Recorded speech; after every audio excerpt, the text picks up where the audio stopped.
അയോധ്യ രാമക്ഷേത്രത്തിലെ കാണിക്കപ്പണവും സംഭാവനയായി ലഭിച്ച അമൂല്യ വസ്തുക്കളും അപഹരിച്ചെന്ന ആരോപണത്തിൽ നിർണായക രാജി BHP ഉപാധ്യക്ഷൻ കൂടിയായ രാമക്ഷേത്ര ട്രസ്റ്റ് സെക്രട്ടറി ചമ്പത് റായ് രാജിവെച്ചതോടെ അടിയന്തര യോഗം ചേരുകയാണ്. തട്ടിപ്പിൽ 8 പേരെ അറസ്റ്റ് ചെയ്തതിന് പിന്നാലെയാണ് രാജി. ക്ഷേത്രം ട്രസ്റ്റി അനിൽ മിശ്രയും രാജിവെച്ചു. അതിനിടെ അന്വേഷണത്തിനായി SIT അയോധ്യയിലേക്ക് എത്തുകയാണ്. വിഷ്ണു പ്രസാദ് ചേരുന്നുണ്ട്.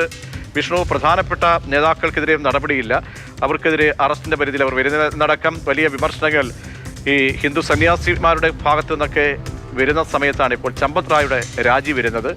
രാജി മറ്റാരൊക്കെ ചുമതലയിൽ നിന്നും ഒഴിയുന്നുണ്ട്, അവർക്കെതിരെ നടപടി ഇനി എന്താകും കൂടുതലായി വരാൻ പോകുന്നത്? വിഷ്ണു.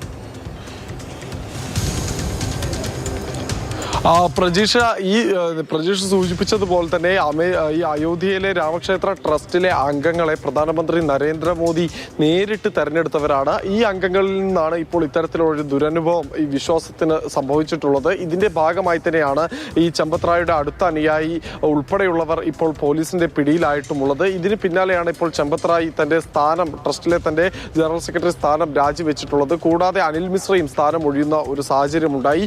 ഇതിന് പിന്നാലെയാണ് ഇപ്പോൾ ഒരു അടിയന്തര യോഗം അയോധ്യ രാമക്ഷേത്ര ട്രസ്റ്റ് നടത്തുന്നത്. ഈ അയോധ്യ രാമക്ഷേത്രത്തിന്റെ മേധാവിയായിട്ടുള്ള, അല്ലെങ്കിൽ അവിടുത്തെ ഏറ്റവും ഉയർന്ന സ്ഥാനം വഹിക്കുന്ന നൃത്യഗോപാൽ ദാസ് എന്ന ഒരു പുരോഹിതന്റെ മഠത്തിൽ വെച്ചാണ് ഈ യോഗം നടന്നുകൊണ്ടിരിക്കുന്നത്. അടിയന്തരമായി ഒരുപക്ഷെ രാമക്ഷേത്ര ട്രസ്റ്റ് പുനഃസംഘടിപ്പിച്ചാലും അത്ഭുതപ്പെടാനില്ല. കാരണം BJPയെ സംബന്ധിച്ചിടത്തോളം ഉത്തർപ്രദേശിലും ദേശീയ തലത്തിലും വലിയ പ്രാധാന്യമുള്ള ഒന്നാണ് അയോധ്യ രാമക്ഷേത്രം എന്ന് പറയുന്നത്. അവിടെ ഒരു ട്രസ്റ്റ് രൂപീകരിക്കുന്നത് പോലും കേന്ദ്ര സർക്കാരിന്റെ താല്പര്യത്തോടു കൂടി, കേന്ദ്ര സർക്കാരിന്റെ നിയന്ത്രണത്തോടു കൂടിയായിരുന്നു.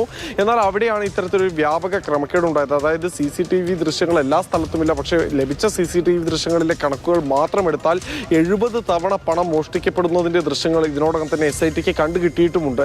എന്തായാലും ഇതിന്റെ എല്ലാം പശ്ചാത്തലത്തിൽ കൂടുതൽ അറസ്റ്റുകളിലേക്കും കൂടുതൽ ആളുകളിലേക്കും അന്വേഷണം പോകും എന്ന് തീർച്ചയാവുകയാണ്. പ്രത്യേകിച്ച് ഹിന്ദുമത വിശ്വാസികളായിട്ടുള്ള അണികളിൽ നിന്നും നേതാക്കളിൽ നിന്നും ഒപ്പം ഈ പുരോഹിതരിൽ നിന്നും ഉൾപ്പെടെയുള്ള സമ്മർദ്ദം BJPക്കും കേന്ദ്ര സർക്കാരിനും മേൽ ശക്തമായി തന്നെ തുടരുന്നുണ്ട്. ഈ ഘട്ടത്തിലാണ് കൂടുതൽ അന്വേഷണം ശക്തിപ്പെടുത്താൻ ഉത്തർപ്രദേശ് മുഖ്യമന്ത്രി യോഗി ആദിത്യനാഥ് തന്നെ നിർദ്ദേശം നൽകിയിട്ടുള്ളത്. അതുകൊണ്ട് തന്നെ കൂടുതൽ ആളുകളിലേക്ക് ഈ നടപടി പോയാലും ഒട്ടും അതിശയപ്പെടാനില്ല. ഇത് കണക്കിലെടുത്തുകൊണ്ടാണ് ട്രസ്റ്റ് പുനഃസംഘടിപ്പിക്കുന്നത് ഉൾപ്പെടെയുള്ള നീക്കങ്ങളിലേക്ക് കടക്കാൻ ഒരു പ്രാഥമിക ഘട്ട ആലോചന ഇപ്പോൾ നടന്നുകൊണ്ടിരിക്കുന്നത്. താക്കോൽ സ്ഥാനങ്ങളിലുള്ള ഇത്തരത്തിൽ കളങ്കമേറ്റിട്ടുള്ള ആളുകളെ എല്ലാം തന്നെ മാറ്റി സ്ഥാപിച്ചുകൊണ്ട് പ്രതിച്ഛായ സംരക്ഷിക്കുന്ന നിലയിലായിരിക്കും ട്രസ്റ്റ് പുനഃസംഘടിപ്പിക്കുക. പ്രത്യേകിച്ച് ഉത്തർപ്രദേശ് നിയമസഭാ തെരഞ്ഞെടുപ്പ് നടക്കാനിരിക്കുകയാണ്.